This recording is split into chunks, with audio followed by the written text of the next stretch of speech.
of directors. He's been very valuable to our organization over the years for bringing in his clear-headed thinking,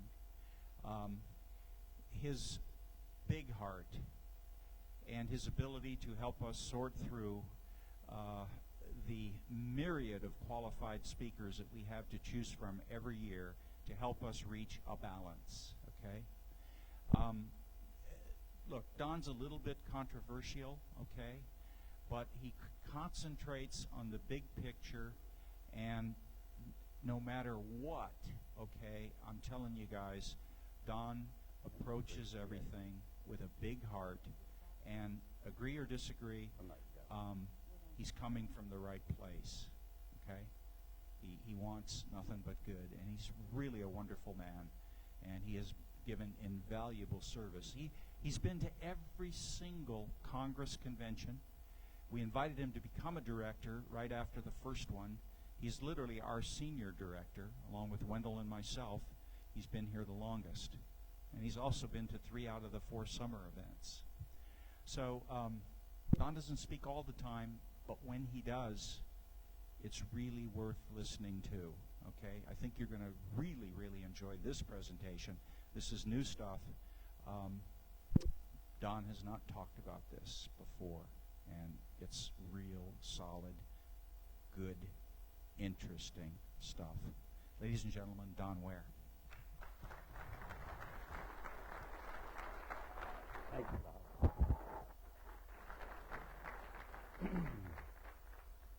Good morning. This is, as Bob said, I think the 19th year in a row that I've been at this Congress.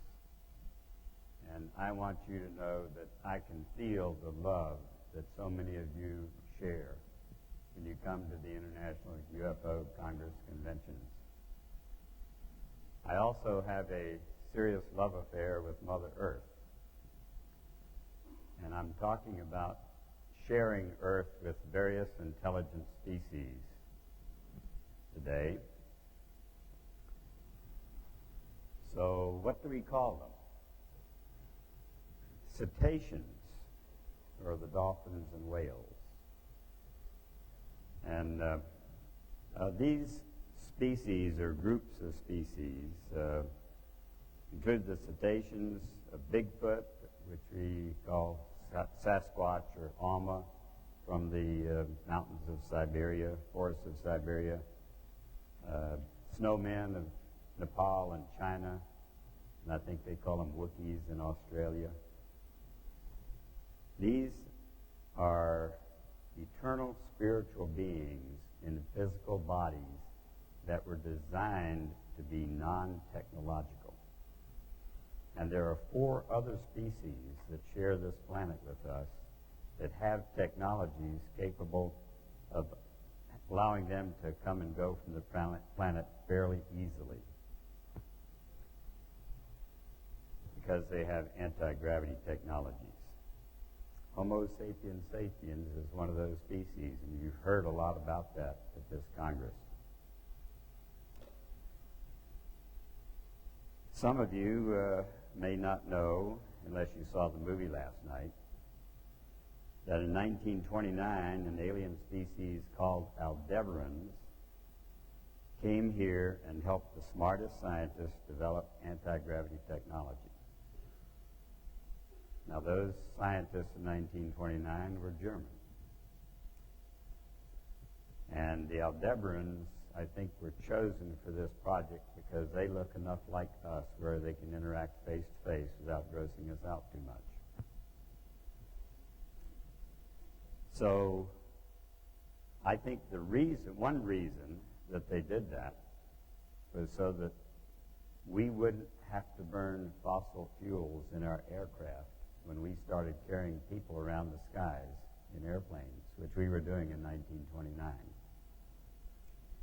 But there was a rule, and the rule says you cannot use this technology that we help you develop for warlike purposes. In 1938, when Hitler was getting belligerent with his neighbors, he broke the rule by putting a anti-tank gun turret on the bottom of a 100-foot diameter flying saucer. You know that the tank was the most fearsome weapon of war at that time, and that would just give Germans an unfair advantage that was against the rules of engagement. As a result, more advanced aliens, Pleiadians, picked up the vehicles he had militarized, the scientists that built them and their families, and took them all to an alien base in the jungles of South America and gave them a choice. Said, look, you can raise your kids on the Pleiades or you can raise them here. If you stay here, you have to stay separate from the warring nations. Some of those children, I understand, were taken to the Pleiades, 500 light years away, raised their kids. Some of those kids have now chosen to come back here and are working on black budget programs for BMW and perhaps some others. Those that stayed here were taken to the underground facility in the Antarctic, which we heard a lot about yesterday or last night, and continued. We brought 30 flying saucers back to this country from Germany in 1945, went to White Sands Missile Range in Area 51, and some of the saucer reports you hear were us flying these, some automatic, that is without pilots, and some later. A lot of them crashed. Homo ulterior spacialis are our hybrid offspring with zeta reticulum genes, who are so different from our neighbors that they would not accept them. How many of you saw the movie Powder? Not very many of you. I highly recommend that. You can get it in the bookstores or in the video stores. Powder he was fairly large-headed, bald, very light-skinned, twice as intelligent as the rest of us probably, and very, very sensitive. And the movie shows the difficulties with somebody with his characteristics living amongst and interacting with some who are still somewhat barbaric in nature and even have troubles living next door to somebody with different color skin. So I think there's a message in that movie that would be good for us. The first man to get a PhD in civil law relating to space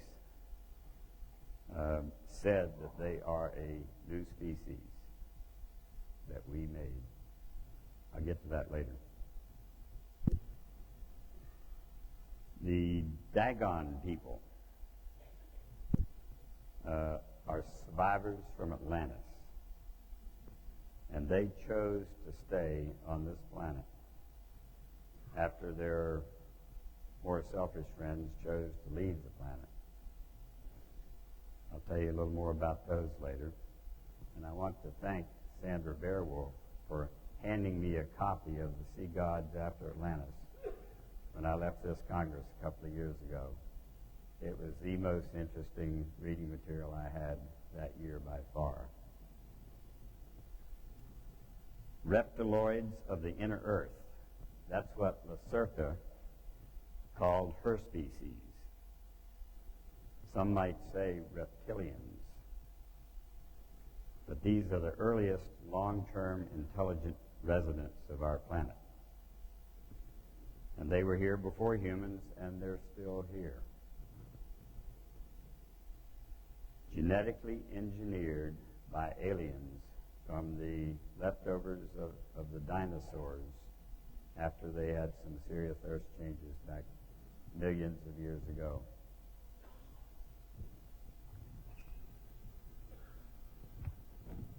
To set the scene, here are some statements that describe my reality and hopefully help remove some artificial limits that we place on our thinking. The universe will always be far more complex than the human mind can comprehend. You know, most scientists will agree with that statement. And if you get into a specific discussion with them, you might have occasion to remind them of that if they disagree with, you know, take exception to some specific of your new reality as you build it. This world is a far different place than what most people are aware of.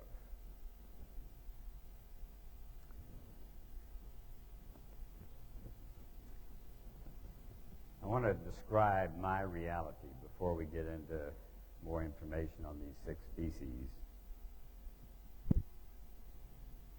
I hope all of you truth seekers who are here have a large mental hole basket. I chose that term because when I was in the Air Force and I ended up, after I was flying fighters for primary duty, I had 3 baskets on this corner of my desk. The in basket on the bottom is where the secretary puts stuff you're supposed to process. The top basket is the out basket, where you put it there after you finish doing whatever you need to do to it. But that whole basket in the middle is where you put the stuff that you just haven't quite figured out what to do with it yet. And if you have a large mental hole basket as you seek truth, I think your learning curve will be steeper. And that maybe is why I've gotten to the point I've got, besides the fact I've been fully retired for 27 years, had more time than most other researchers to read and go to 6 conferences each year for the last 26 years.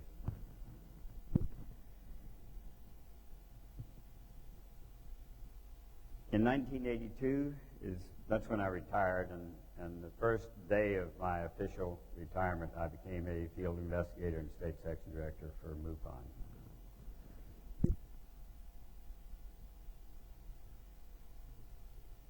As I expanded my study into all the persistent mysteries of mankind, I think that that mental hole basket really helped. So if you want to be on the fast track, keep that in mind. Angels and aliens are eternal spiritual beings. Now, I define aliens as eternal spiritual beings that are in physical bodies that don't look like us, and angels as what many people call unseen messengers, or light beings, or seraphim, if you're into some biblical terms.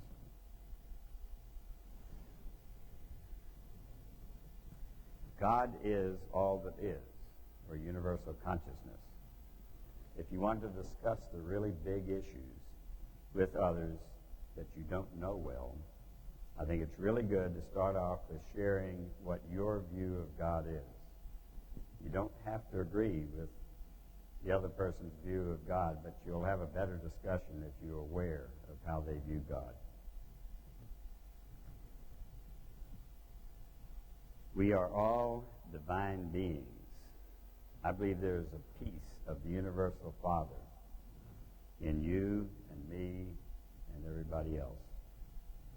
The Urantia book tells us that it's a part of our mind, our mental body, that is part of our soul. We are all divine beings. There's a piece of that universal Father in each of us.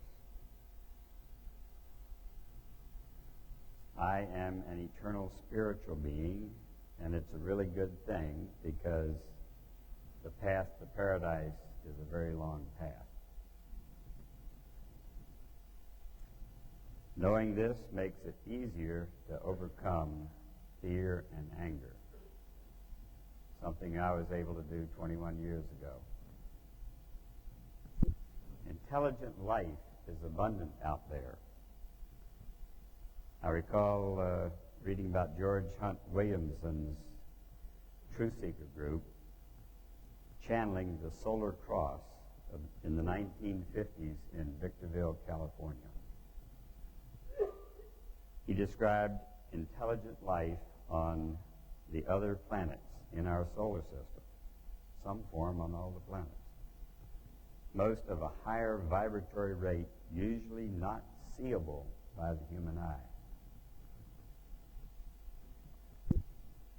Owaspy, a new Bible, is been one of the 6 classics acquired from higher intelligence in the English language that I've found very useful. It's a history of the planet for the past 25,000 years, projected 1 year into the future. But it gave me an idea of what circumstances on this planet allowed higher intelligence to violate the prime directive or make exception to the prime directive. And it's when our national leaders are leading humans astray. You're able to take actions. If you heard Wendell Stevens talk yesterday on tape, you see how they took action with Gorbachev and with his wife to help move things in the right direction. Wendell told me that these tapes from the Solar Cross were so well done that they were broadcast in a weekly series in California. And these broadcasts had very high ratings. Not many of us know that. That was quite a while back. The Urantia book describes, actually it was, I think, Owaspy that describes billions, literally billions of angels and aliens here to assist us through this highly traumatic transformation process we're going through right now. That's good. Urantia book says there are, I think, 10 million planets in our local universe that have intelligent life, and 7 trillion in the grand universe. That's a number that's hard to comprehend.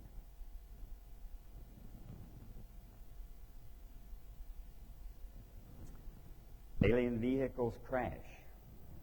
In Ryan Wood's recent book, Top Secret Eyes Only, describes 74 crashes of unknown vehicles since 1897. And he missed 2 that came down in Gulf Breeze in 1988. One of those incidents is described in Leah Haley's book, Lost Was the Key, talking about the keys to her mind, the compartments of her mind that were shut off, sometimes by aliens and sometimes by some government personnel.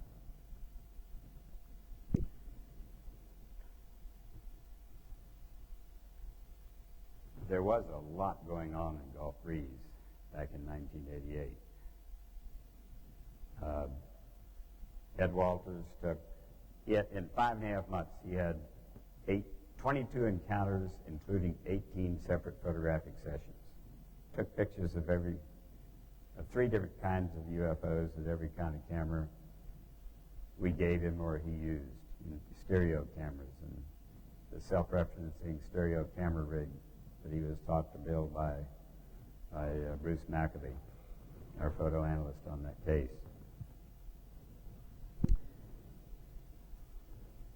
Bob Exler was assisting in the case. He was writing letters to congressmen, and he wrote a letter to the president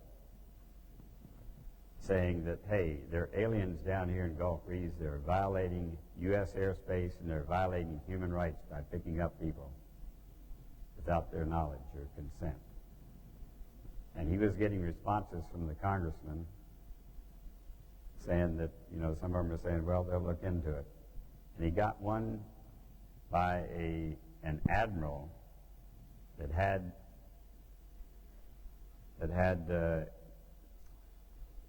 air warfare in his title block. And the admiral said he was writing for the president. And they were looking into it.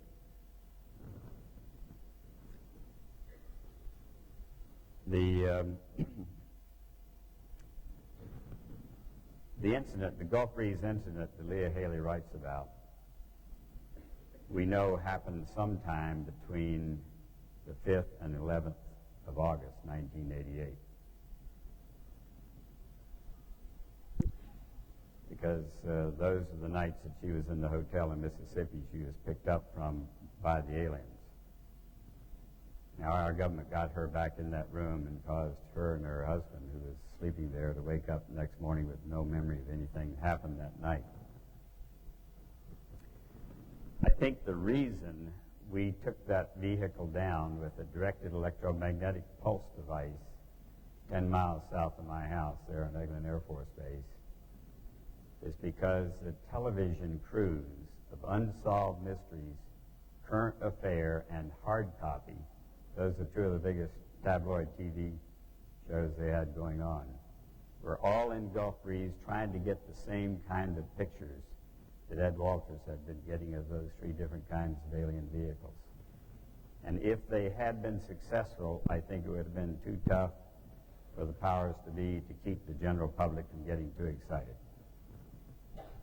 So I think there was a reason for us taking that vehicle down with the leading weapon in our non-lethal weapons program. Project Serpo is real. It happened. How many of you have been to serpo.org? Not very many. Y'all need to do that. For the past 4 years, 6 Defense Intelligence Agency folks, some I understand still on active duty, have been leaking into the public domain some really important information. Seek it and you will find it. But we did send 12 of our Air Force officers to a Zeta Reticulum planet called Serpo in 1965. 8 of them came back in 1978, knowing that they would be restricted, living on Air Force bases for the rest of their life, not able to talk about it with anybody except their compadres that came back with them.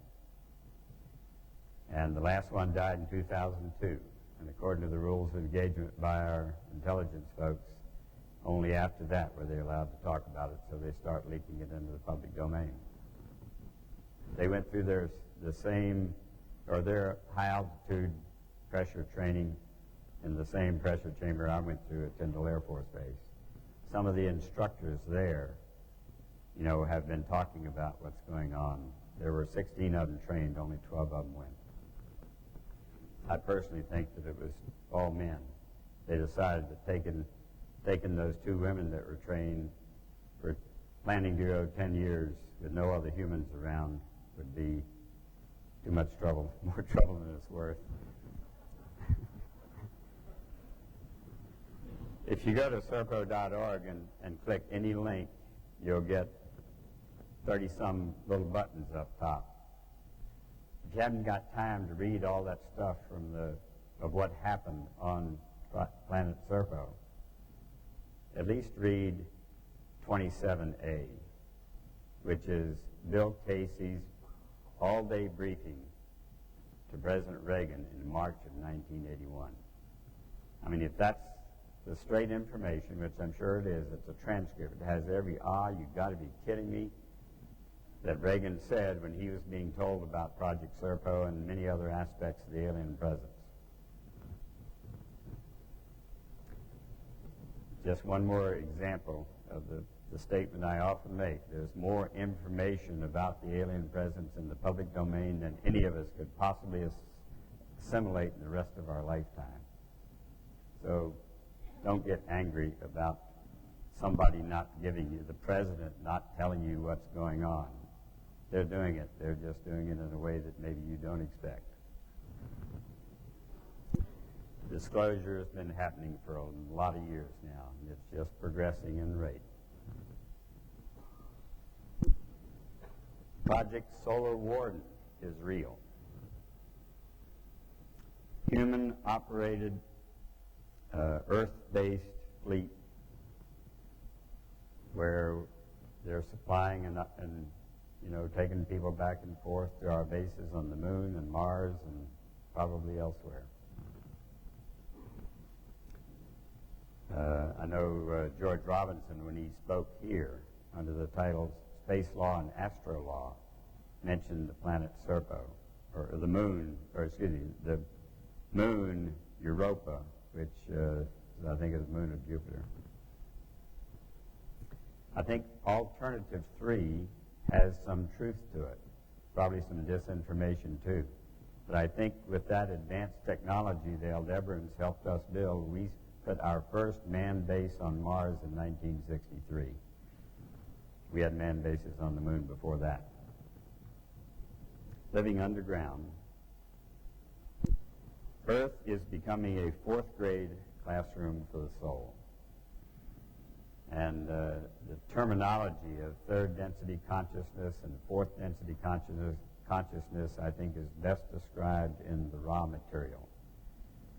104 Q&A sessions between Don Elkins and the same guy who influenced Egyptian civilization throughout thousands of years ago agreed to answer all the questions about the reality of the universe or human history as long as it didn't affect living persons. If you haven't read the raw material, I think that's the telepathic acquired information that's best assimilated by the scientific mind.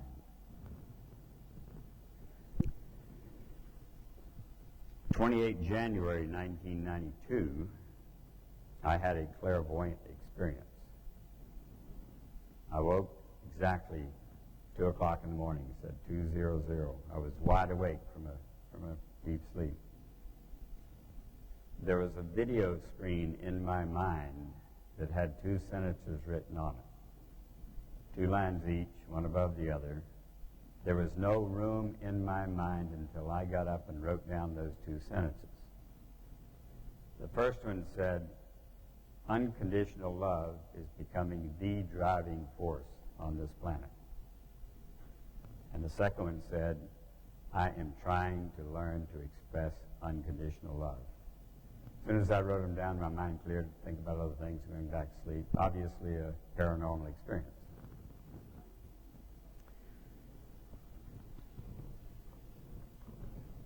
For those who may be first-timers here or something, third density consciousness is described by Ra as where your eternal spiritual being is in your physical body for the purpose of using free will to make choices that polarize your soul towards service to others or service to self.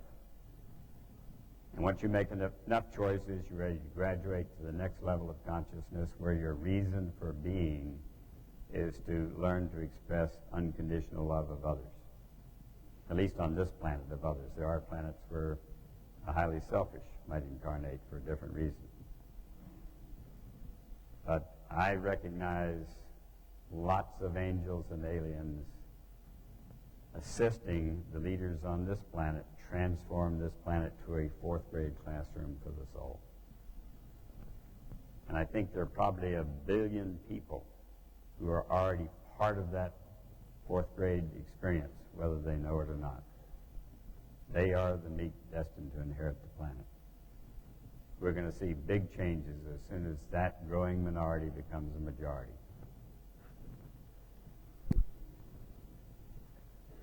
The one we call Jesus, I think, will come to our graduation as a fourth density positive planet. And I've seen lots of evidence that our world leaders know this and are planning for it.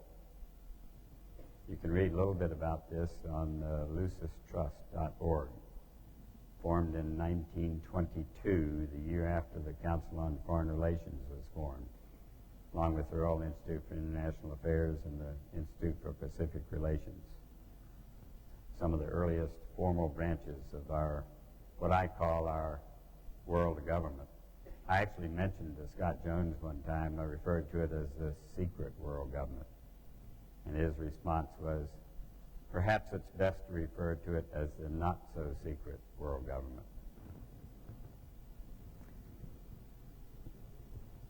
Let's see.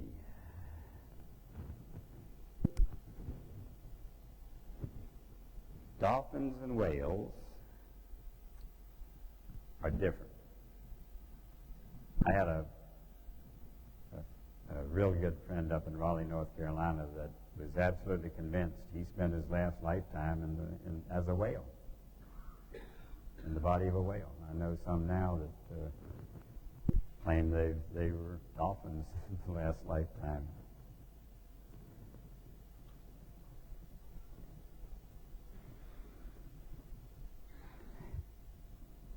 Scott Jones was funded by Lawrence Rockefeller for a number of things.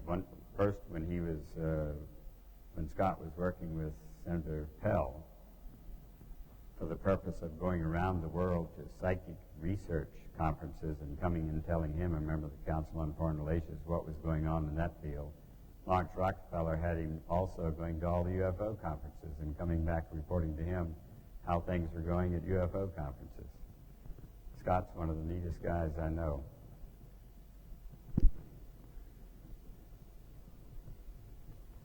When I came back from a conference 2 or 3 years ago, there was a message that he wanted me to come over to Panama City from Fort Walton Beach and have dinner with him.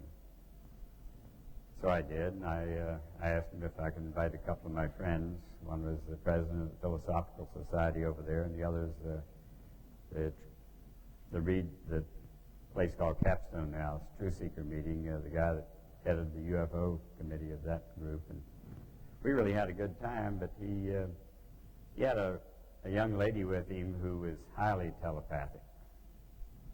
And they were there with a National Geographic film crew so that National Geographic could film them in the aquarium with communicating telepathically with the dolphins, which I thought was kind of interesting. Rockefeller paid for him many, many years ago to go into the waters off Bimini to communicate telepathically with the brown spotted dolphins.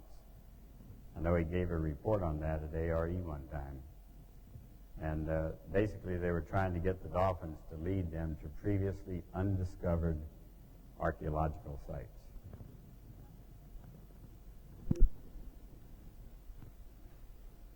Voluntary interaction by dolphins with humans is well documented. If you search for it, you'll see a lot of rescue situations. For thousands of years, you can find reports on that. They've been known to provide good therapy for autistic children. We have places in Florida where we have a lot of dolphins that go out into the water, and these free dolphins come in and interact with the autistic kids, and they seem to be able to do it better than humans can interact with autistic kids. And dolphins, they perform work. Well, they perform in places like Disney World and elsewhere, but SeaWorld, but they do work. Also, if you consider underwater demolition stuff for the U.S. Navy as work.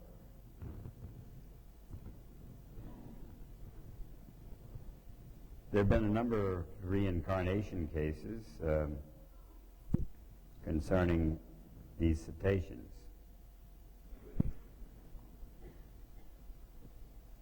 And I don't know how many of you saw Lee Shargle's talk up here. Highly controversial. The public really the audience really liked it, but some of the people found some disinformation in his talk, and he was highly criticized and discarded. But he showed a photo of a transparent sphere that had a dolphin-like creature kind of standing vertically that interacted with him when he was working on a test project at a secret Navy test base in Northern California, not far from here, actually. And I just have an intuitive sense that picture was valid. I've gotten information from other telepathic sources that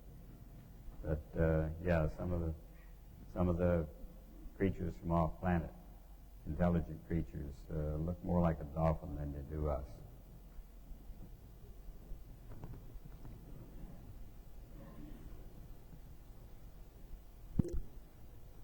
So I don't want us to throw out the baby with the bathwater. Just because there was some disinformation in a particular guy's presentation doesn't mean you ought to throw out all the... He said that he had authority from NASA to give some information to us, and he used some really neat Hubble photographs that had not been readily available online like they are now in his presentation.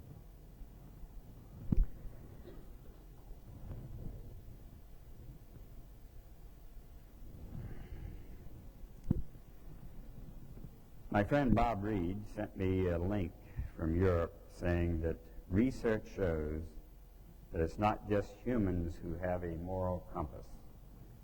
Professor Mark Bekoff believes that morals are hardwired into the brains of some mammals to provide social glue. End quote. And I'd like to read to you a paragraph here from a Reader's Digest book called Intelligence in Animals, published in 1997. A few scientists claim that dolphins really are as intelligent as we are. Most famous among them is John Lilly, the inspiration for the book The Day of the Dolphin. Lilly said, quote, "The astronomer Carl Sagan was visiting. One of the dolphins, called Elbar, swam over to the side of the tank and presented his underside for tickling. Sagan tickled him. Elbar moved away but returned for another bout. Only this time he stopped in the water that was a bit deeper. This happened several times, with Elbar resting in deeper water each time. Eventually, Sagan could not reach any farther without falling in, and he stopped tickling, and Elbar instantly raised himself out of the water, stood on his tail, towering above the two men clearly, and said, 'More.'" Now, had the dolphin appreciated the meaning of more, or had it used the word because it gained the right response? Either way, both Sagan and Lilly were impressed. Another paragraph, dolphin rescues are described as early as 700 BC in Greece. 1989, along the coast of Australia, 3 boys were surfing among the school of dolphins when a shark, possibly a great white, took a chunk out of the board in one of the boys. Blood streamed into the water. This moment, the dolphins began to splash the water and ram the shark with their snouts, driving the shark away until the boys got to shore. Also off Mozambique, a 20-year-old girl in a boating accident had cut her foot and put blood in the water that attracted sharks. 2 dolphins suddenly appeared, chased the sharks away, and helped the girl get to a shipping buoy where she could be rescued by a passing boat.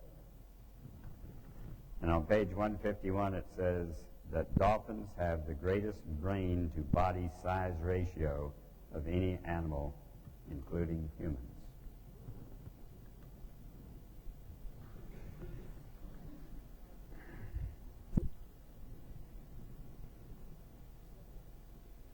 Bigfoot.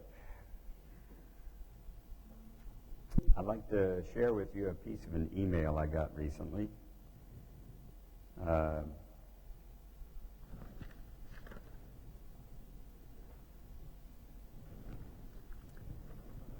This is from Jenny. "I worked and trained for a great many years in energy psychology and at times with past lives. It is the spirit that is eternal and may sometimes change the species it inhabits. In my own case, I have been 3 different kinds of reptilians and also Yeti. The Yeti communicate by telepathy, and their cries are an expression of emotion. They are territorial and get upset when humans invade their territory. They are guardians of the earth, as are Aborigines and Native Americans.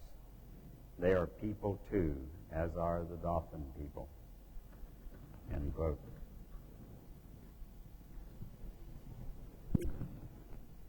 Jocko, I think, is my favorite story of Bigfoot.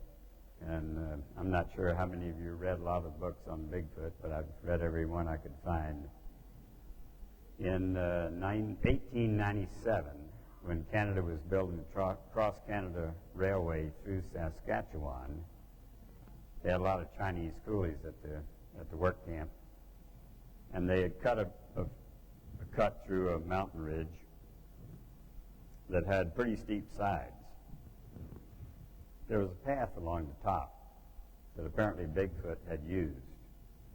And as they're coming back into camp on their little work train, they saw this 6-foot-long, 250-pound hairy creature lying beside the tracks, and they stopped.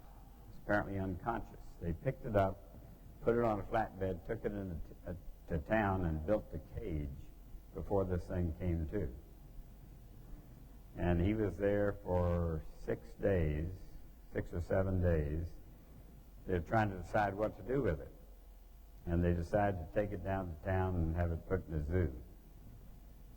Well, the next day, and before they could do that, somebody opened the cage and let this guy out. Now, I don't know whether it's because somebody thought that it just looked too human to be put into a zoo, or maybe Mom or Dad came back and got it. That's a story I really like. One of the first good stories I read about him. Now, I was asked by the state non-game wildlife biologists to assist in them in investigating Bigfoot reports on Eglin Air Force Base, which is, I live 3 blocks from Eglin Air Force Base, but it's 52 miles wide, 20 miles north and south, that about 1/3 of which is totally off limits to everybody. They say due to possibility of unexploded ordnance that might be there. There may be some other reasons.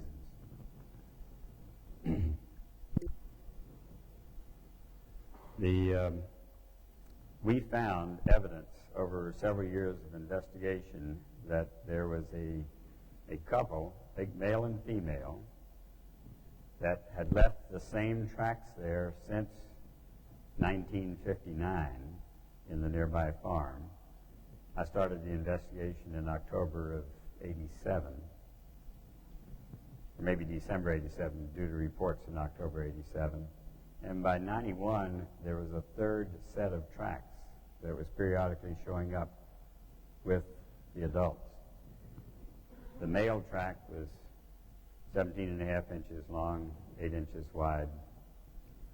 Little toe on this side was sticking out like it had been broken. The female track was only 16 inches long. Little toe on the left foot was missing. So they're very distinctive tracks. I got photographs of some really good, clear prints. And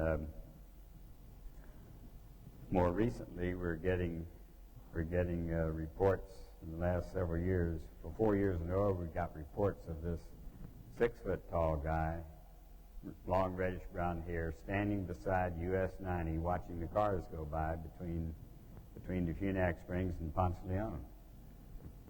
And when people would stop, he'd just turn around and walk back into the woods. So when we invited Kwani Lapsaritis, the mountain man from Washington, to come to speak at Unlimited Horizons, the regional truth-seeking group in Gulf Breeze, I was his host. And he called me and he said, you know, can I stay a few extra days with you, because I want to go into the woods near where we saw this Bigfoot family and see if I can telepathically talk them into coming in to make contact. And I said, sure. You know, I've been on this Ivoryville woodpecker search in that same habitat in the Choctaw River floodplain, and I'd like to spend a couple of nights there so I might see a Ivoryville flying over between its roosting area, nesting area, and the feeding area.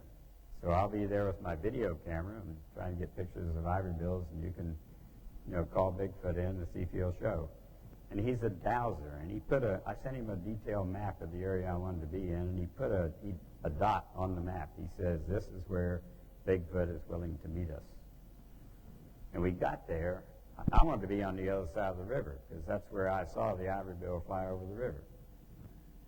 And we got there, and we first looked at that spot. It was behind a private fence. I mean, it was on private property behind the fence, and I said, no, I'm not going to spend the night there on private property.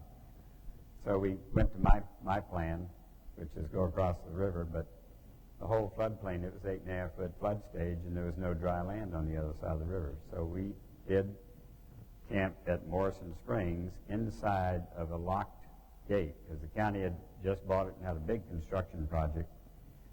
And they told us they had to lock the gate when they went out, this 8-foot fence around the place. And they'd be back 6 o'clock in the morning. And I said, that's okay. We don't mind being locked in. We weren't going anywhere. So I was sleeping out under the stars, and Kwani was in a tent about 100 feet away. And I was awakened by a pair of great horned owls calling to each other overhead. And I was at 4 o'clock in the morning, and I'd been listening, just lying there, enjoying the sounds of the barred owls, 3 different owls around us calling. And at 4:30, I heard this very loud descending wail. I know all the sounds of all the animals and birds that live in Florida. And this was not one of those. This is something I had never heard before.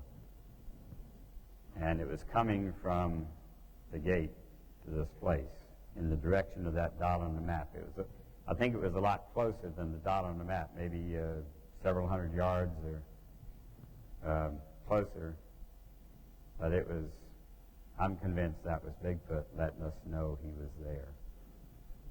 And Kwani independently heard it and said he knew that was Bigfoot. You know, he sensed that was Bigfoot letting us know he was there. Now, maybe the reason he didn't come close enough for a sighting is because all the land between us and the gate had been freshly plowed for a new parking lot, and he just didn't want to leave his tracks there.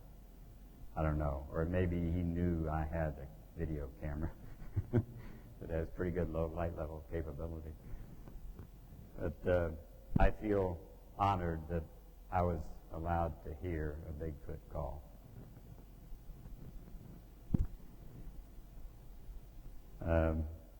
Lapsaritis wrote a book called Psychic Sasquatch. And there's another fellow named Carl Bream that is a serious Bigfoot researcher, particularly in Oregon. And he sent me a description of an incident that I think is very important. So let me share a little bit of that.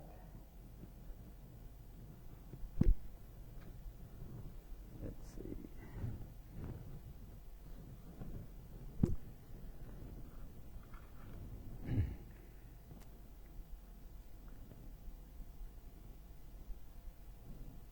Concerning the mind-boggling mounds that I inspected, over a dozen of them.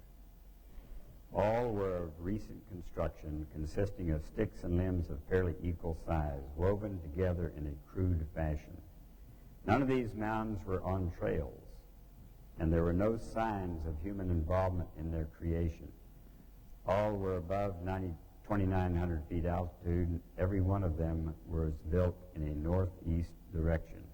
The sticks were not gathered in the locale of the mounds, and the time factor considered for their creation can only be equally astonishing. Some were constructed over a fallen log on a rock shelf protruding from a steep slope. One had a living limb the size of a man's leg woven into it against the limb's direction of growth. The force needed to stretch the large limb backwards and hold it in place to weave it into the 10-foot tall mound would have to have been very great. I could only surmise that an opposable thumb would have to have been required to complete such a feat. We were very surprised to see the last mound, evidently built, still under construction, one which would have been the greatest one of all.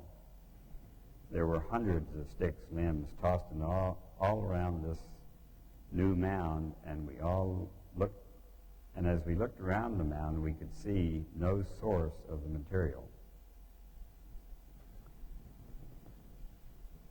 The sticks were aligned in a sturdily built wooden platform, probably 25 feet off the ground, In a direct line of sight about 70 feet from the platform was a 55-gallon drum canted outwards with from a large tree, held in place by a great chain which the tree had grown around.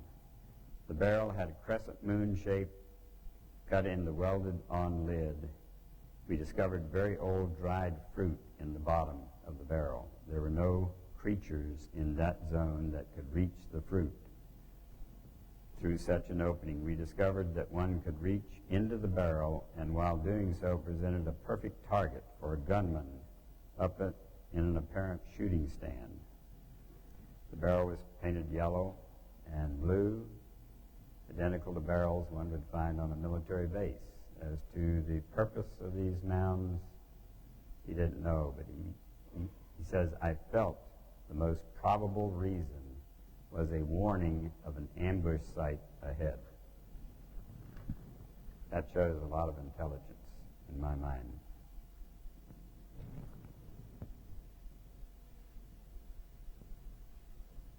I've been forgetting to push the button at the right time. This is a copy of the Psychic Sasquatch book. And here's another one I read in my research for this. My brother is a hairy man.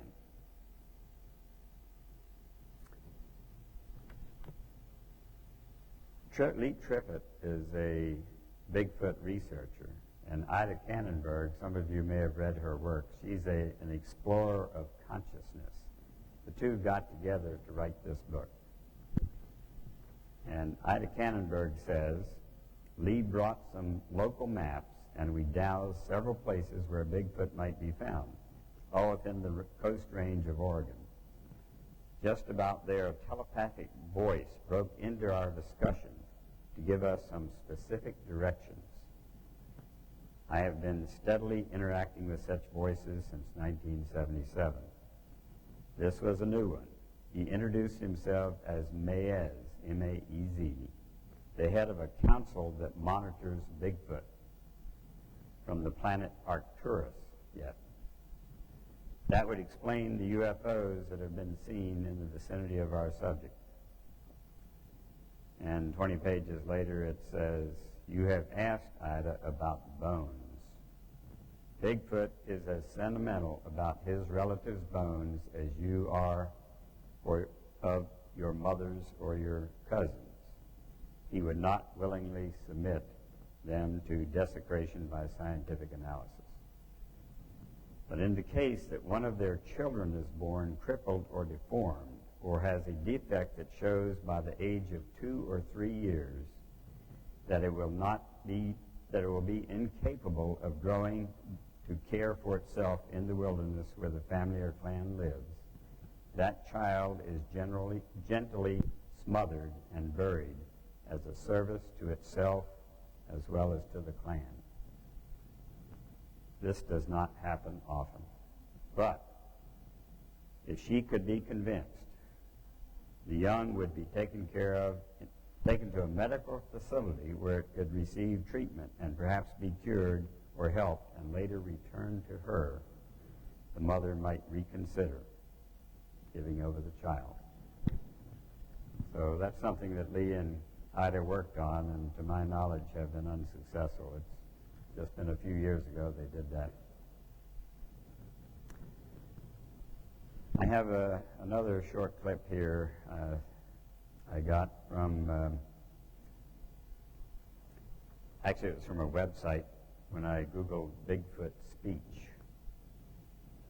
And it's about a lady who lived in British Columbia near Vancouver.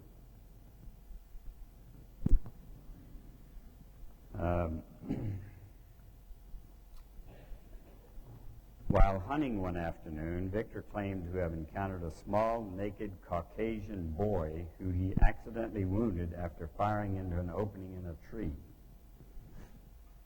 mistaking him for game. The injured youth rolled out of the opening and began to cry loudly, to which, much to Victor's surprise, responses began to echo back from the nearby woods. Suddenly, a large, hair-covered woman appeared, who scooped up the boy, then turned to Victor with a furious glare and said, "You have hurt my child."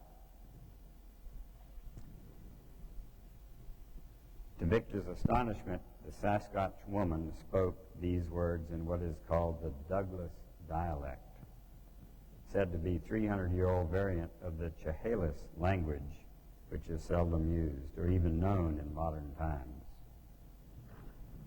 Thought that was an interesting little tidbit. I have one more thing I want to cover concerning Bigfoot before we move on to Homo sapiens. This is from an article from Alternative Perceptions magazine, April 2009, an interview with Kat Hansen. Choctaw medicine woman reveals details of Bigfoot encounters.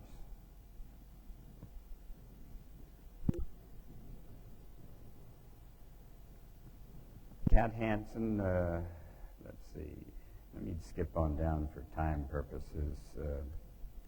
They do not choose to know our way of living. For example, they do not cook or read, but they are capable of drawing and like music. They do not play music, but will play with the instruments per se. They do, however, mimic bird whistles and song and have used them many times as a form of entertainment. If I am playing the guitar or a sitar, they will come down and sit quietly in the bushes around the area. When they're done, they will leave the area, and that is all I ever know. They do not tell me if they like it or experience joy or sadness. I do know that they experience anger and rage. They can also forgive. These are emotions that I have first-hand knowledge of, and with Kehosa and his kind. Kehosa is her Bigfoot friend.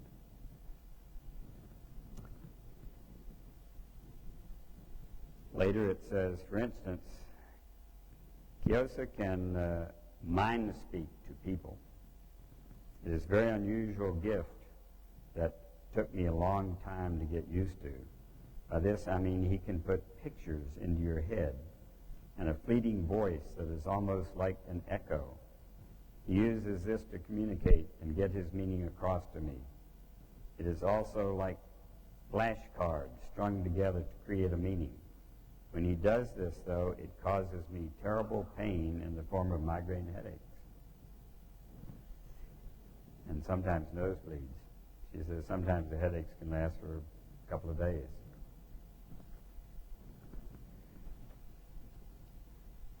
In this way, they will not have to physically attack us if it did not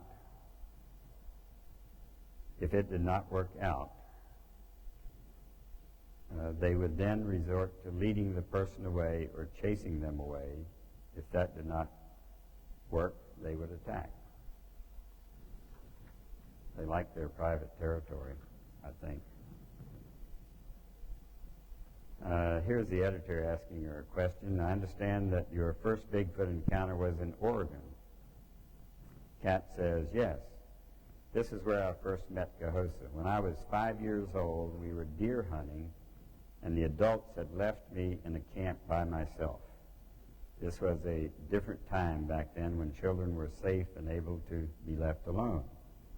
I was playing around the camp area with my Barbie dolls that I had brought with me when I heard a crying sound.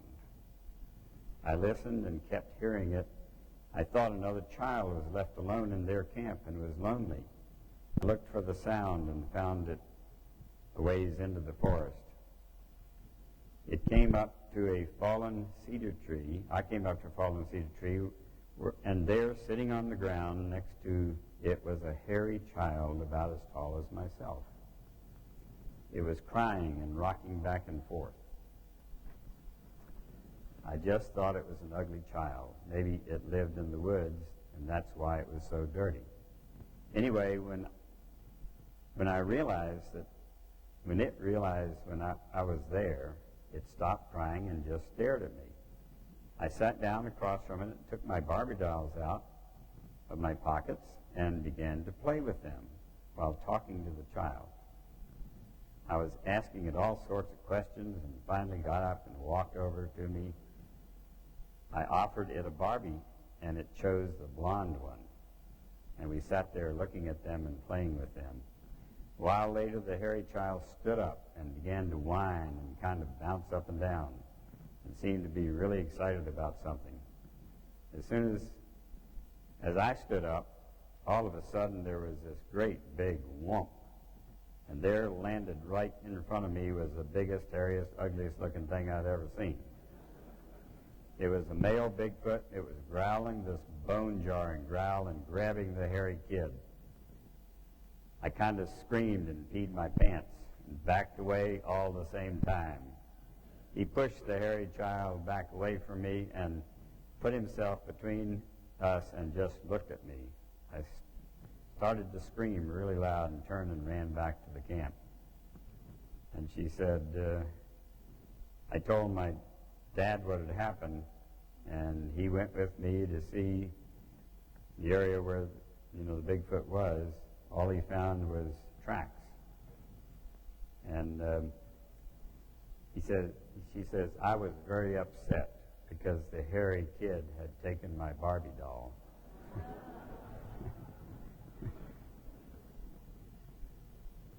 Okay, let's see. Homo alterius.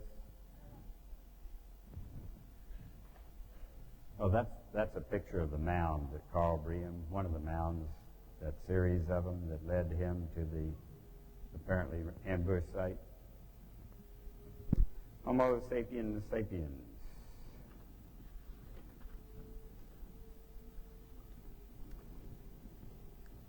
Let's see.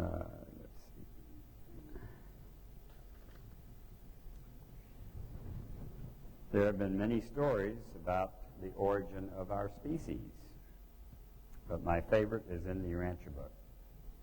It says that Andon and Fonta were genetically upgraded from Homo erectus about 994,000 years ago for the purpose of giving us greater capacity for intellectual growth and spiritual awareness. They were considered the first humans in this line of humanity.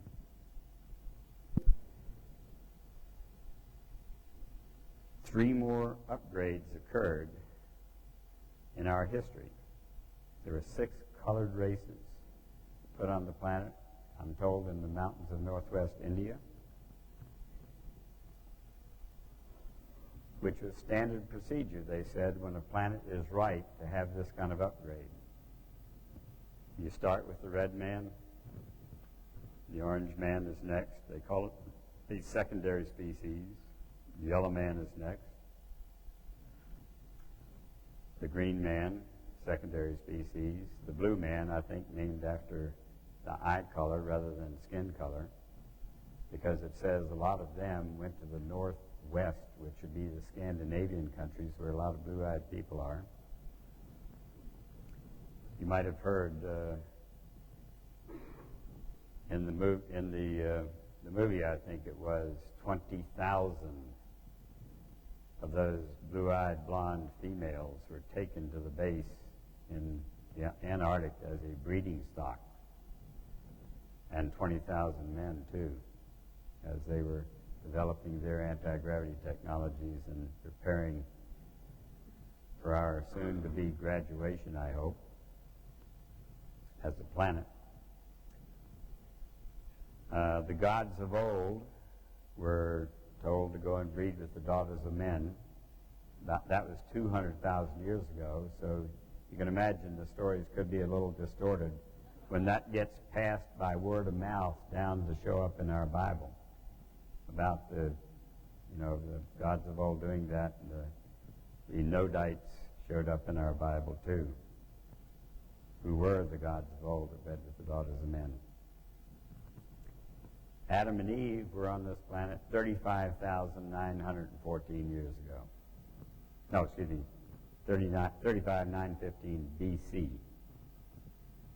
And they lived about 900 years, long enough to develop a new population of about 1 million people.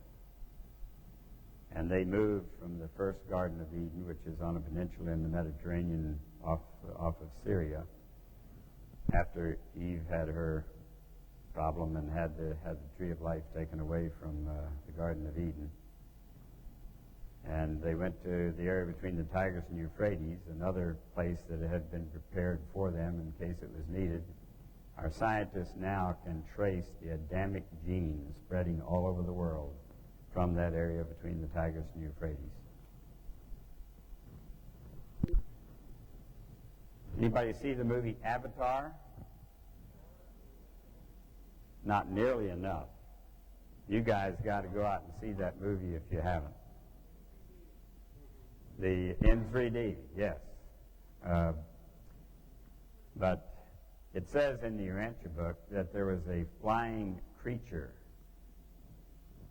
37,000 years ago that was big enough for Adam and Eve to get an aerial tour of the Garden of Eden when they first got there. They came from the headquarters of our local star system, where they still sit on the Council of 20 and 4 to manage from that level the transformation of this planet. So I think that those flying creatures you see in the movie Avatar, at least they reminded me of these flying creatures that Adam and Eve used. And there are other stories you're seeing a lot on TV that have flying creatures capable of carrying beings that are fairly intelligent, or at least trainable.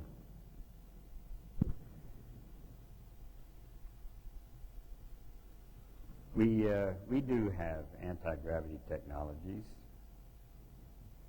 that now allows those of us who are qualified to join the Galactic Society. Graham Thune was a friend of mine. He's given a lecture here. He was the pilot that flew Admiral Byrd to Antarctica in 1945. Byrd was sent down there to find out what's going on. He was sent home early.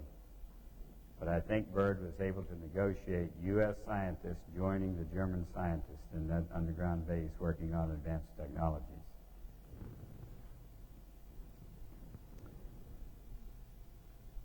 We now, at this conference, I had a retired National Reconnaissance officer hand me a photo of what he said was the 5th generation of flying saucers developed by this hidden technology program. I think we now are in the 6th generation of that technology. That's what we used to put our first manned base on Mars in 1963. Some of you are familiar with Alternative 3. I think there's some truth there. Probably some disinformation there too. You've got to use your own intuition, your own discernment to decide what's true and what's not.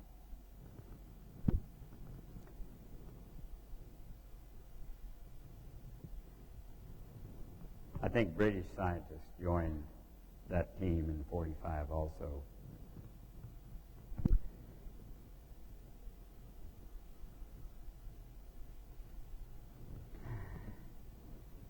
Let me talk about Homo Alterius Spacialis.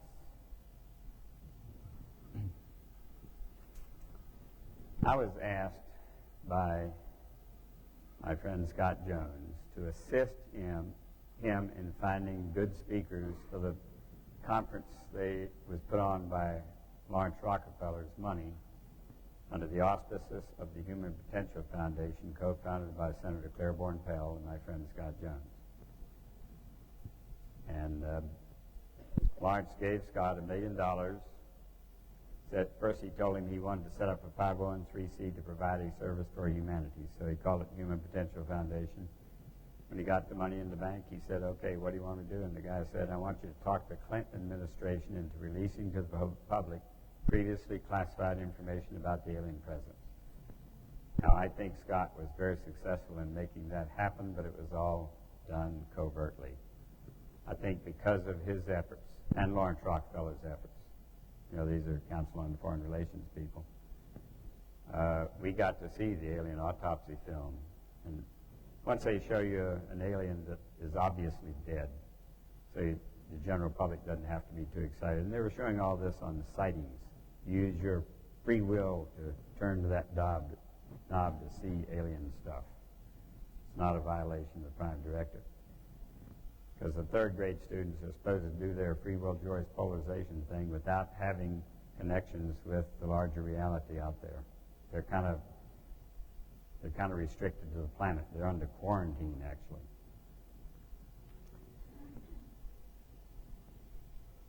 So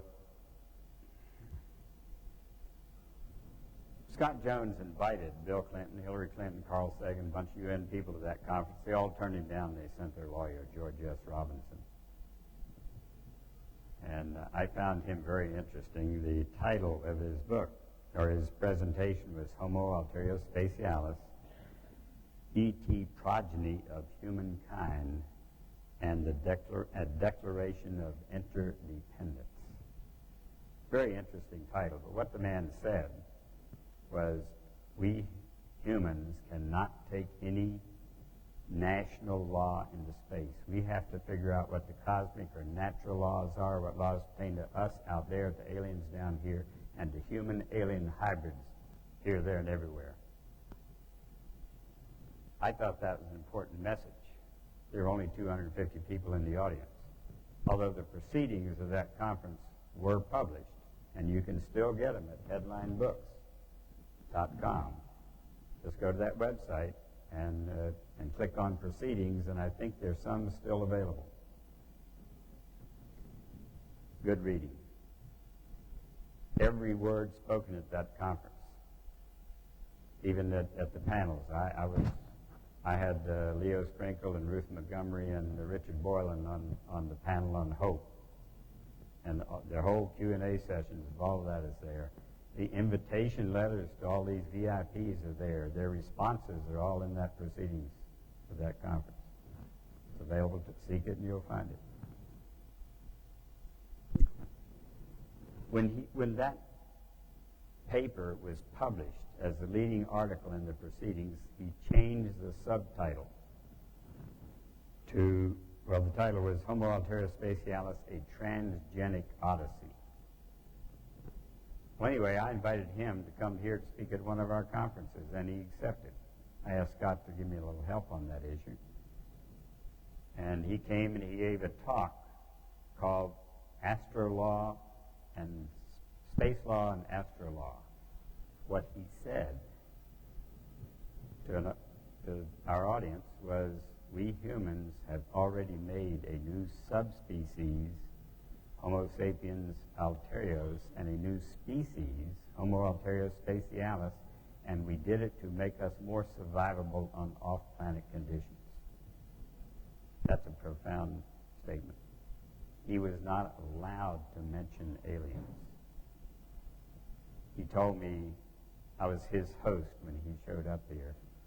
He told me that he spent 6 hours putting into his computer what he would say. And when he stood at this podium, he started out and said, sorry, folks, I'm going to have to read this. We told him we wanted 15 minutes Q&A. He said, okay. So he read for an hour and a quarter, took questions 15 minutes, and left. The only time, I've introduced a number of speakers here, the only time that anybody has ever told me before they took this podium, I'm in the midst of a law case involving the White House. And if I get a phone call while I'm on the podium, you're going to just have to come up and give me a few minutes to talk on the phone, and I'll come back and finish it. But interesting fellow with an interesting law practice.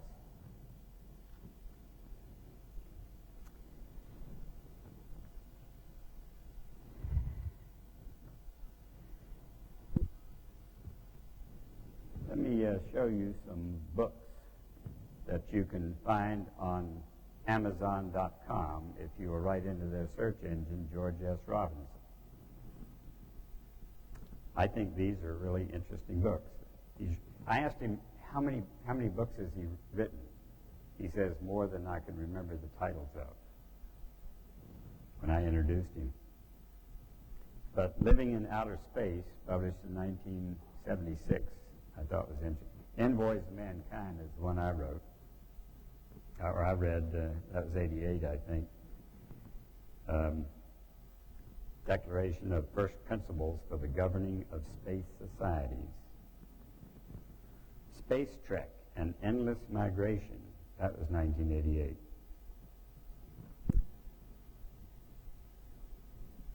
Astrolaw, Carrying Human Rights into Outer Space, 28 July 05. Hopefully soon I will find the time to read that one.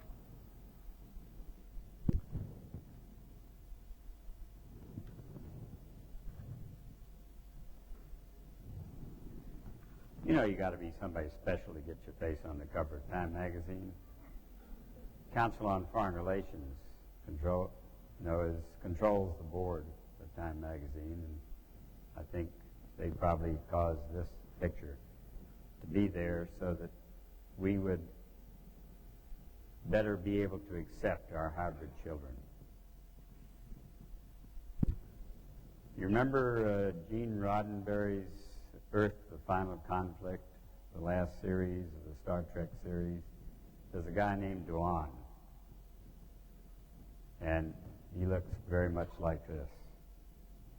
I think that appearance was also meant to be educational for us, to help these societies merge, not just below ground like they are now and on our bases in Moon and Mars, but on the surface when the time is right. And the time is right when everybody on this planet is willing to accept these guys as their neighbors, partners, whatever. The species here is not named, but I'm convinced that this is what it is, Homo alterio spacialis. There's 6 pages of information in that book that's designed for the audience of Time magazine. You know, not very exciting to us.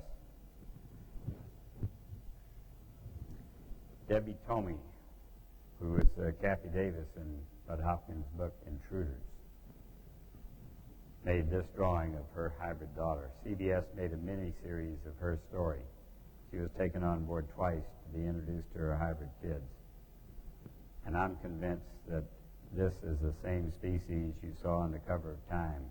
The Time cover guy was wearing contact sunglasses. This one didn't. They got blue eyes. Debbie tells me all of them she's seen have blue eyes.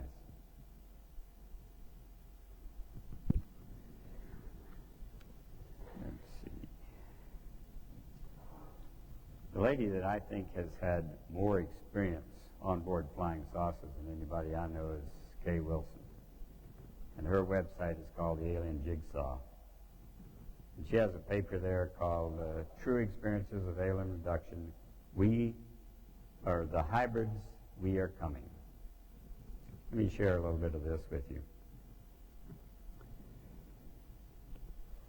We know that alien-human hybrids have been created, and with each new generation, they're becoming more human. If some of them intend to inhabit our planet, their survival will depend on blending with us, learning how to dress like us, wearing the appropriate clothing and hairstyles, being able to take care of and feed themselves in a human-dominated environment. Common everyday things we take for granted because we have been taught them since childhood or something they have to learn. Imagine being a 10-year-old or a 15-year-old and not knowing what a loaf of bread is, much less how to purchase it and what to do with it. It is possible that we are often seeing different stages of hybrid beings among the artificial evolutionary ladder, which were not created through evolution at all. The blondes, for example, may be a much older advanced alien hybrid offshoot than the more gray-appearing hybrids. But because the gray hybrids are much younger than the blondes or Nordics. They're sometimes called, they retain more of their alien-appearing characteristics. We know there are many different types of aliens interacting with and abducting human beings. What we are not completely certain of, however, is if all are working together. My personal experiences have shown me that the grays, the short, pudgy beings, the reptilian-appearing beings, and to a lesser extent the blondes, are all interacting or interested in our physiology, and they're taking specific types of DNA from us for specific reasons.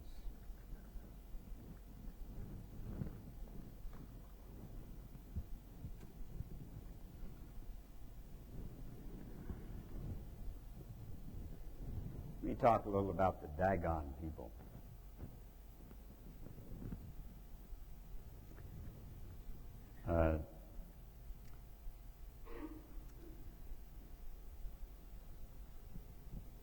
I really thank Sandra for giving me that book, The Sea Gods After Atlantis, Biography of a Race of Man, because of that, I have become friends with the only living author, Valerie Bonwick, Vancouver. And I've read the other two books that they produced, Teachings of the Sea Gods, Training of an Adept, The Latter Path. And that self-help book makes more sense to me than all the other different processes for raising our consciousness that you find taught by many people in this room. I mean, it's very similar, but it's concise and well written, and I recommend it's worthwhile reading. The only way you can get that book is by copying down this phone number or address. $20 each, at least in the U.S. and Canada, includes postage and handling for each of the books.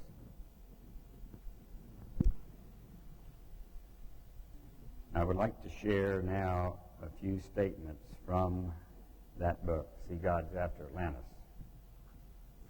Page 25 says, after the deluge. The main reason that we make contact with you now is to help you who still live on the land to fill in one of the gaps of your prehistory.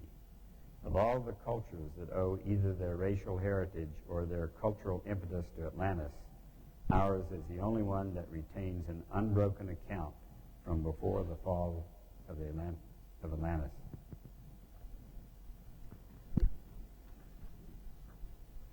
Under the title, The Dagon, the Hybrids, and the Mer.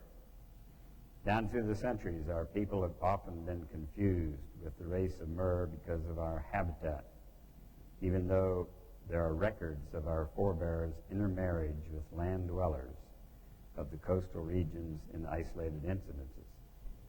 I believe there are still Scottish families whose verbal records bear this out. There are accounts of such in the traditional stories of Wales also. However, we are quite different in physique and physiology from the members of the Mer evolution.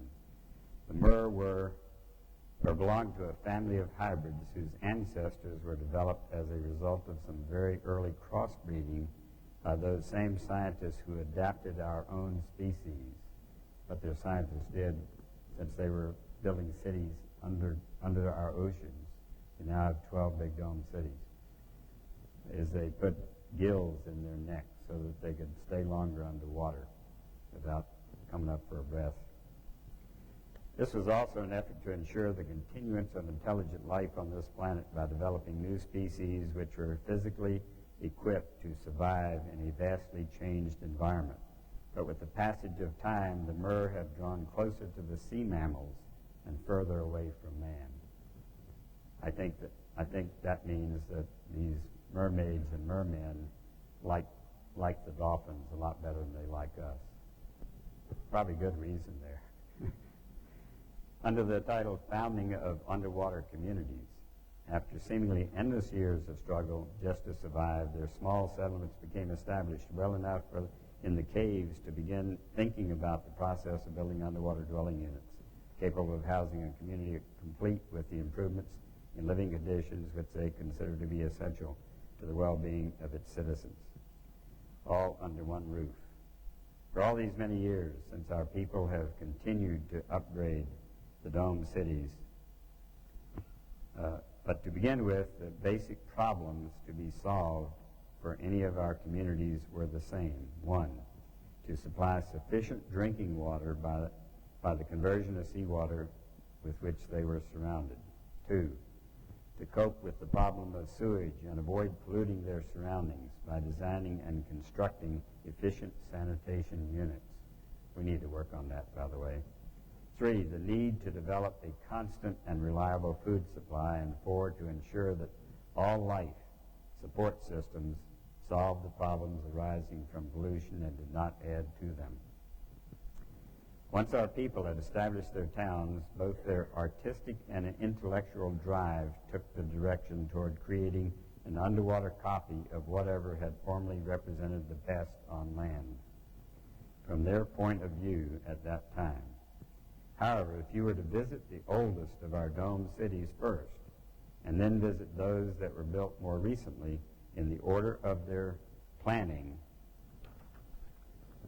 you would notice the results of a gradual but remarkable change in our forebears' psychological makeup that not only revolutionized design and taste, but more pertinently also inspired a radical spiritual change. And under our common goals, it says the overall goal of our people is that of harmony. But it is that harmony that results from creative intelligence responsibly applied and then vibrated with vitality. All our effort is conscious and is consciously applied. We, the Dagon, would like to help humankind if or when the time should come you need the help of those who have walked the path before you. Lastly here, the judicial system of the Dagon. The lawgiver fully fulfilled the unwelcome responsibility of being judge, jury, and executioner of the penalty.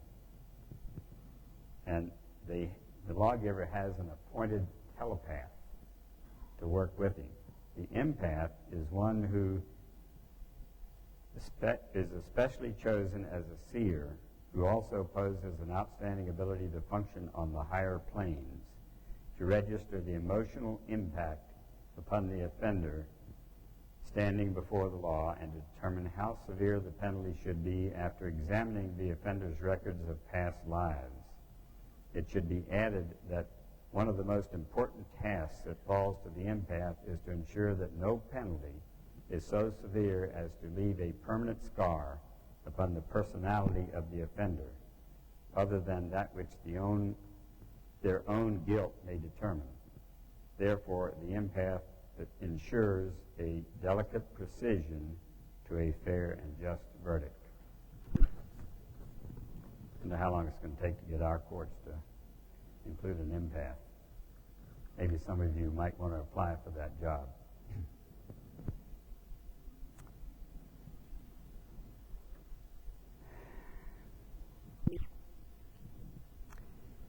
No, they say they made the mer people, and when I read Manly P. Hall's book, The Secret Teachings of All Ages, you'll see 3 pages in there on Atlantis. Atlantis is a fish-like creature that had both a tail and feet. And about 5,000 years ago in the Middle East here, he would every day walk up out of the sea and teach those people all kinds of profound things, and every night walk back into the sea, referred to as a sea god.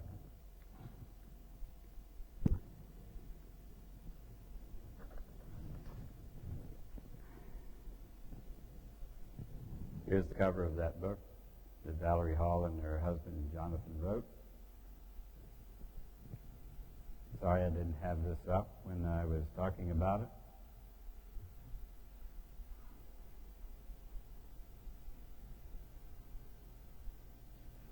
Now let me get into the last of these 6 species.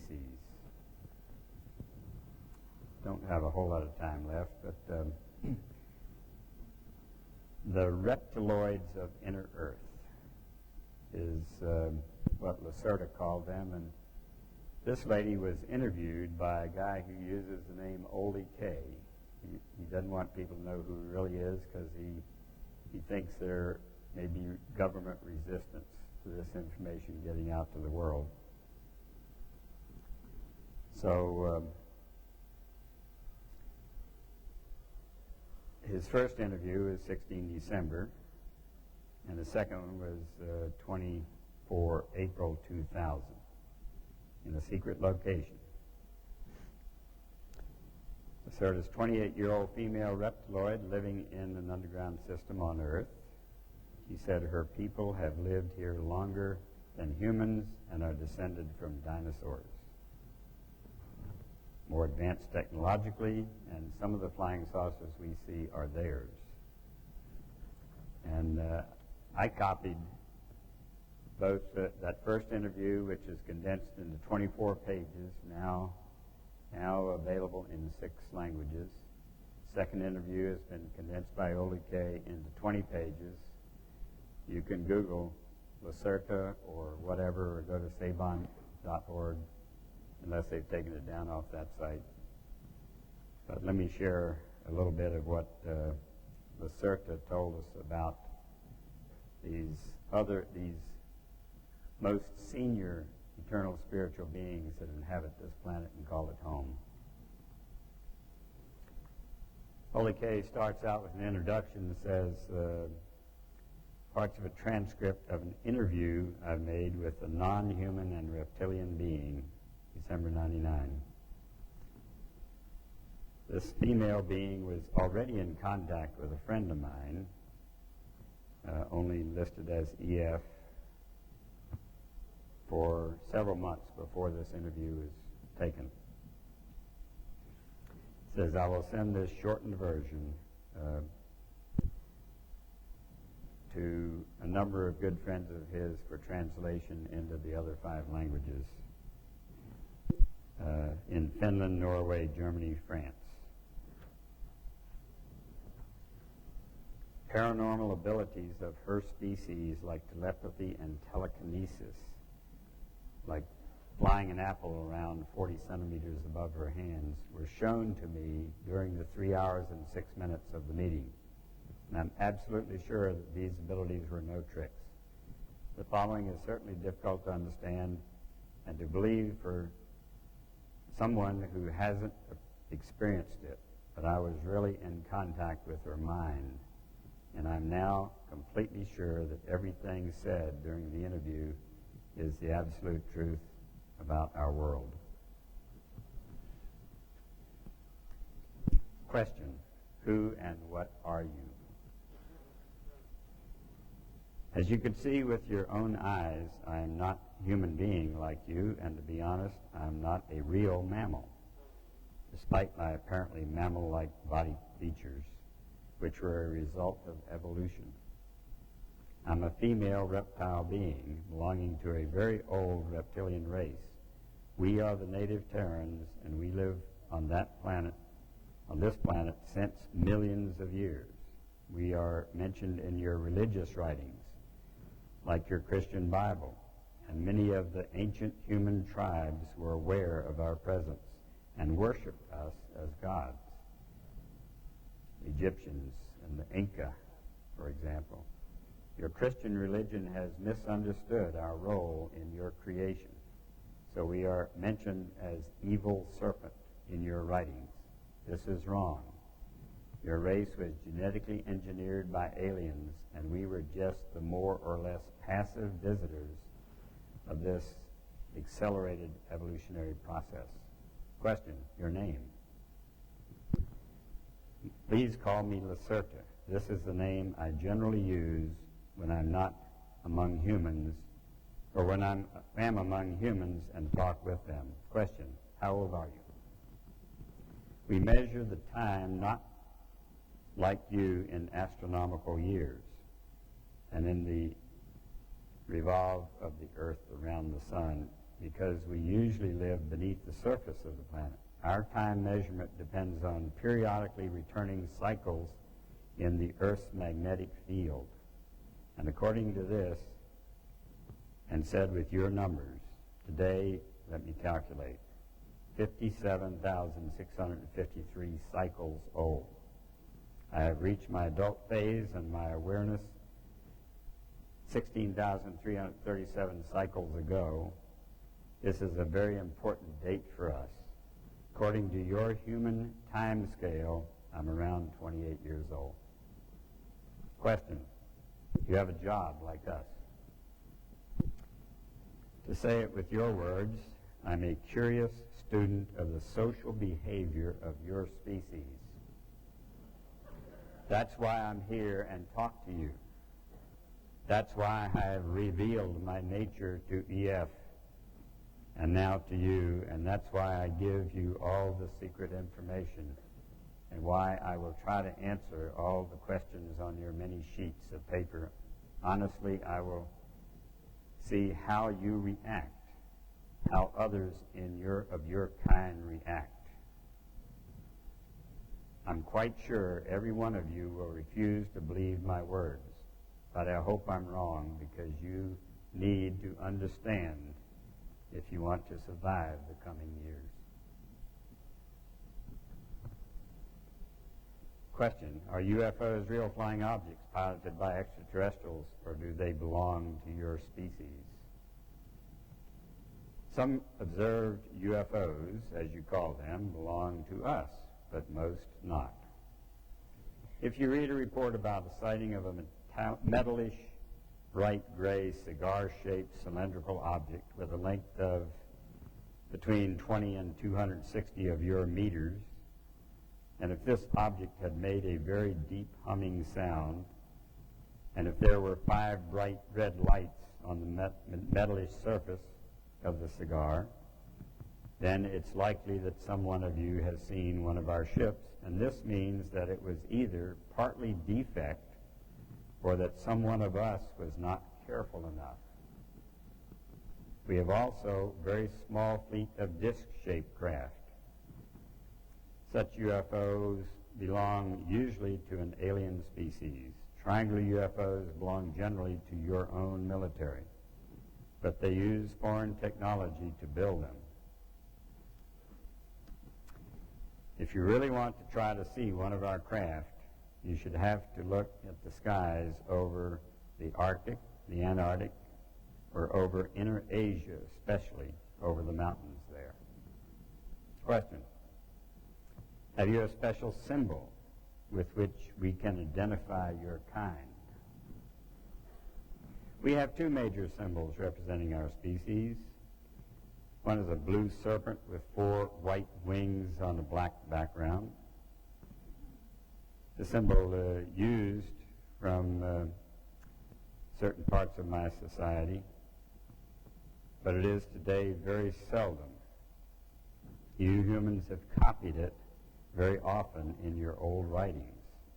The other symbol is a mystic being you would call a dragon, in the shape of a circle with 7 white stars in the middle. If you see one of that symbol on a cylindrical craft I've described in my previous answer, or on some underground installation, this thing or place belongs definitely to us. And I would advise you to go away from there as soon as possible.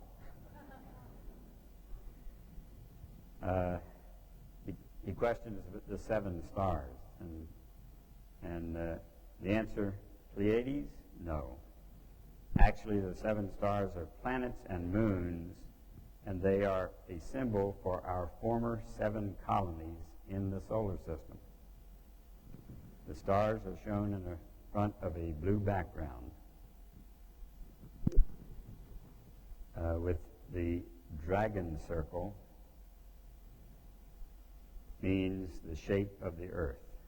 The 7 white stars mean moons, Mars, Venus, our moon, Mars, Venus, and the 4 moons of Jupiter and Saturn we had colonized in the past. 2 colonies are no longer in use and abandoned, so 5 stars would be more correct. Question. As you have not allowed me to make photos, can you describe yourself in detail?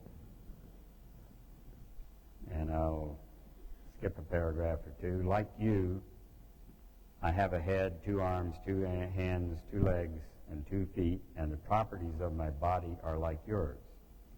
As I'm female, I have also 2 breasts. Despite our reptile origin, we have started to give milk to our children during the evolutionary process. This happened around 30 million years ago, because this is the best thing to keep the young alive. That means that we are now real mammals, but the breasts of us are not as large as those of human women, and the size of them is generally equal in every female of my kind. The internal reproduction organs are far, for both sexes, similar to those of humans, but they are visible, and they are visible, and they have the same function as yours. Question. What kind of clothing do you generally wear? I wear this human, everyday clothing only when I'm among humans. To be honest, it's not very comfortable for me to wear such tight things, as it is always a very unusual feeling. If we are in our own home, this means in our subterranean home, or in our large artificial sun areas, if we are together with others near our own home, we are usually naked. Is this shocking to you? When we are in the public and together with many others of my species, we wear very wide and soft clothing made of thin, light stuff. I have told you that many parts of our bodies are very touch sensitive, mostly the small back plates, so we can't feel comfortable in tight clothing because it can hurt us. Men and women wear often the same kind of clothing, but the colors are different for the sexes.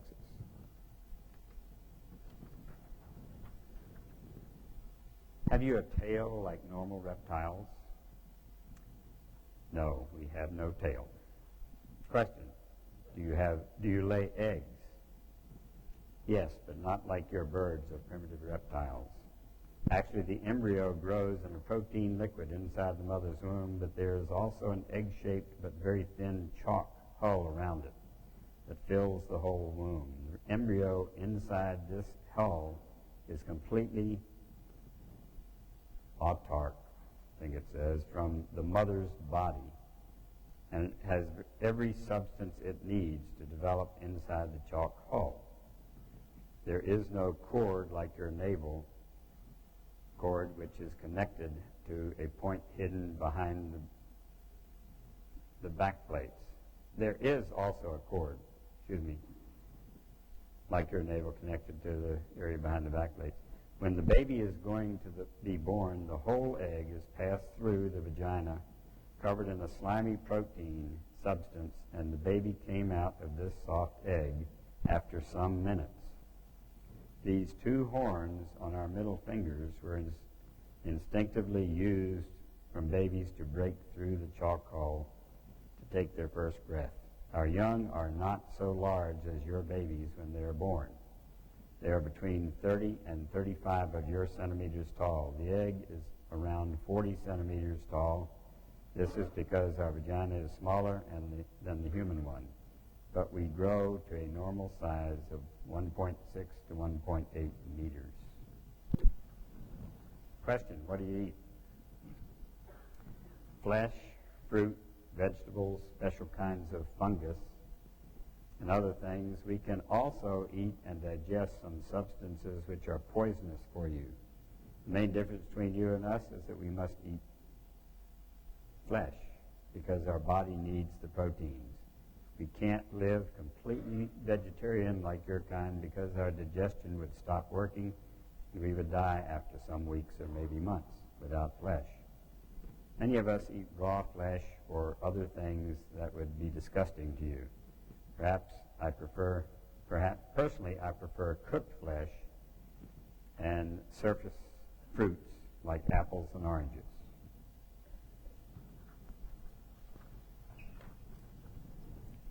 Question.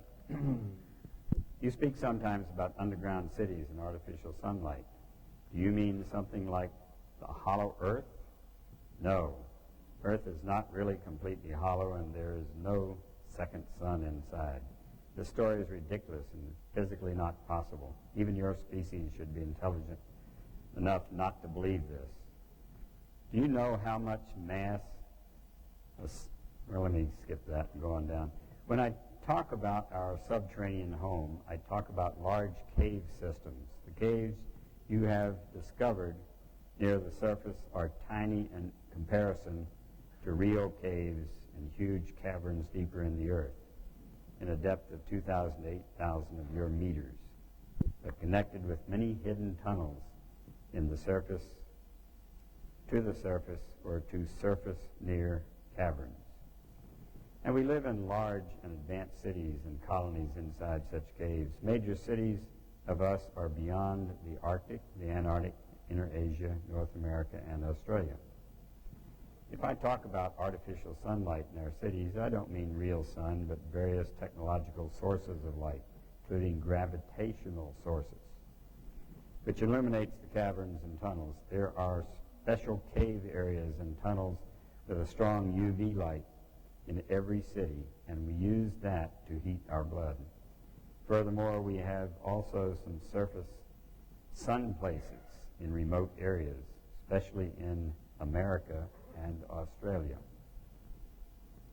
Question, where do we find such surface near entry to your worlds? Do you really think I will tell you their exact location? If you want to find such an entry, you have to search it by yourselves, but I would advise you not to do that.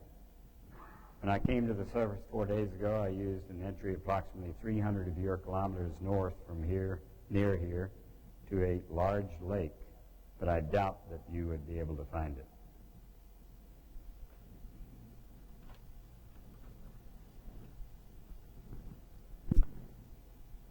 Talking about the energy of their mind, he asks, can you kill with that? And the answer is yes, but it's forbidden. Question. You said you can hide your UFOs. How do you do that?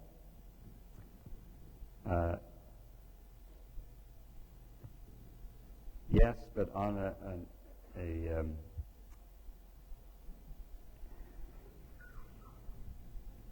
I can't read that, excuse me. There is a powerful device inside each craft which is able to send an artificial signal to your minds to convince you that what you see either nothing or only in the sky that which you see as a normal aircraft.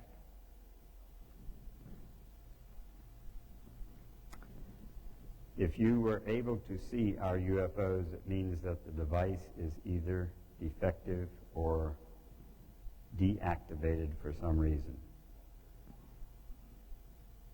Most of the surface near entry points to our tunnels are also hidden with such device, and you will generally see only normal cave walls instead of the doors. Question, back to your and our own history. You've mentioned the race of the Elohim who have created our human race. The Elohim came from this universe, from the star system you call Aldebaran. They were very tall humanoid species with usually blonde hairs and very white skin. Now, does this mean that those who first taught humans anti-gravity technologies back in 1929 were what the Bible calls the Elohim? Interesting connection there. Last question. How can we protect us against this influence on our mind? And she says, I don't know. I doubt you can. Because your mind is like an open book to read and write for nearly every species I know. Oh, one more question, excuse me. Do you want to say a last sentence or message? And she says, open your eyes and see. Don't believe only in your wrong history or your scientists or your politicians. Some of them know the truth about various things, but they don't inform the public to avoid confusion and panic.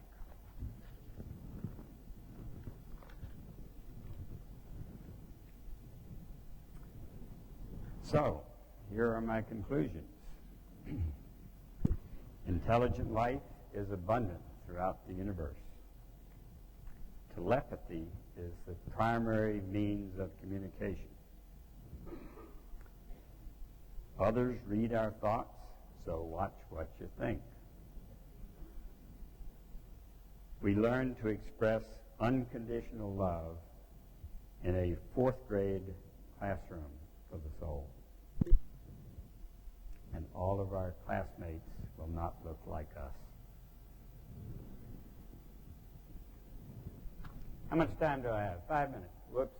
He said, don't go to a Q&A session if you only have 5 minutes. But we have 5 minutes, so come on, I'll take maybe 2 questions, 3 questions, if anybody wants a question. You can manage that? All right, let's skip it. Nick, or our producer will be happy if I skip it. Thank you.